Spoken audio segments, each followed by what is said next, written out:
A republic is not just a system of laws. It is a people with spine. It is a covenant between memory and duty, a nation held upright by men and women who understand that freedom is not a gift to consume, but a burden to carry. That is what soft ages forget. They think a republic lives in paper, courts, elections, and slogans. But parchment does not save a nation. Character does. Discipline does. Citizens do. And when those begin to rot, a republic can keep its name long after its soul has already begun to die. That is why Rome still haunts the world, not because it fell.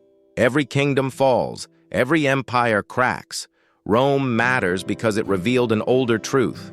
A people can become strangers to their own inheritance. Rome was not destroyed in a single day by an enemy at the gate.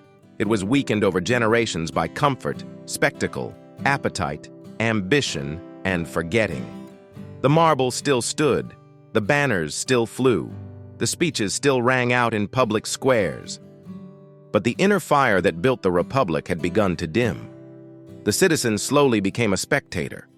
Duty gave way to indulgence, virtue gave way to display, and a civilization that once forged men capable of sacrifice began producing crowds that only asked to be entertained. That is the pattern worth fearing. Not invasion first, not collapse first, forgetting first. Because a republic asks hard things of its people. It asks fathers to raise sons with discipline. It asks men to master themselves before trying to rule others. It asks citizens to accept restraint, burden, memory, and sacrifice as the price of remaining free. It demands inner steel. An empire asks for less. It does not need a nation of disciplined citizens. It only needs a managed population. It needs people distracted enough to stop asking real questions, comfortable enough to stop resisting decay, and divided enough to forget they were once heirs to something sacred. That is when the costume changes. The nation still speaks the old language. Liberty, justice, the people, the republic. But beneath those words, the instincts shift. Public life becomes performance. Leaders become actors. War becomes distant and abstract. Debt becomes normal. Truth drowns in noise. Spectacle becomes the daily bread of a restless people. And because the symbols remain, because the anthem still plays and the flag still moves in the wind, many never notice what is happening. They think the form is the substance. They think the image is the inheritance. They think freedom survives automatically, as if the blood that built it can be replaced by convenience. But that is the lie that kills republics. Freedom does not die only when it is taken by force. It dies when a people becomes too weak, too distracted, too indulgent, or too morally confused to carry it forward.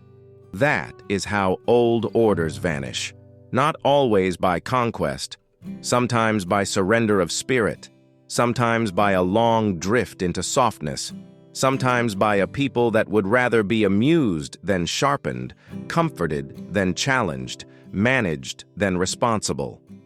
And once that spirit fades, power does what it has always done. It recenters, it hardens, it wraps itself in noble language and moves into the empty shell. That is why the most dangerous empire is not always the one that openly declares itself. The most dangerous empire is the one that still speaks in the name of a republic. It keeps the ceremonies, it keeps the elections, it keeps the patriotic music and the sacred phrases. But it no longer asks the people to live like free men. It asks them only to consume, react, repeat, and obey the rhythm of the machine. That is what Rome teaches the living. Not that history repeats in childish copies. Not that America is literally Rome reborn in marble and neon. The warning is deeper. The warning is that every strong civilization eventually faces the same temptation, to keep the rewards of greatness while abandoning the virtues that created it. To demand power without discipline, wealth without sacrifice, freedom without responsibility, glory without honor. And once a people starts making that trade, once it starts choosing appetite over duty and spectacle over seriousness, it has already begun the inner transformation. The republic may still be standing, but something imperial has started growing inside its bones. That is why the real battlefield is not only in courts, capitals, or foreign deserts. It is in the character of the people, in whether they still remember what freedom requires, in whether they still produce men who can carry burden without complaint, speak truth without fear, and choose discipline in an age built to sedate them. Because once those men disappear, once that spirit is bred out of a nation, the paperwork does not matter, the titles do not matter, the old language becomes decoration on a tomb. Rome did not collapse when the barbarians arrived.